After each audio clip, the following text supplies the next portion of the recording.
সকালবেলায় ঘুম থেকে উঠেই প্রথমে এখন আমি ঘরগুলো ঝাড়ু দিয়ে নিচ্ছি আর এখন চলে এসেছি রান্নাঘরে। রান্নাঘরটা পরিষ্কার করেই তারপর বাইরে বেরোবো। সকালের শুরু মানেই কাজের শুরু আর আমি ফ্রেশ হয়ে তারপর চলে এসেছি রান্নাঘরে। আর এখন আমার মেয়ের জন্য কি রান্না করব তার প্রস্তুতি শুরু করে দিয়েছি।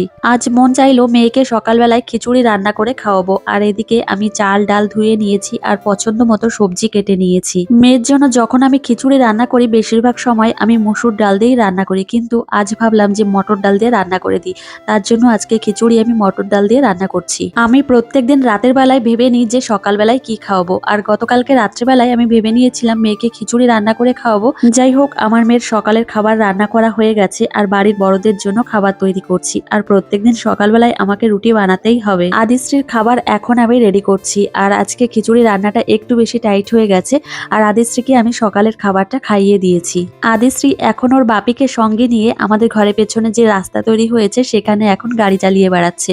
গাড়ি চালাতে ও খুবই পছন্দ করে। গতকালকে নার্সারি থেকে আমরা যে ফুলের চারাগুলো নিয়ে এসেছি সেগুলো এখন আমরা ছাদে নিয়ে এসেছি আর এখন টবগুলোতে বসাবো। আর দেখো, তোমাদের একটু গাছগুলো দেখিয়ে দিলাম।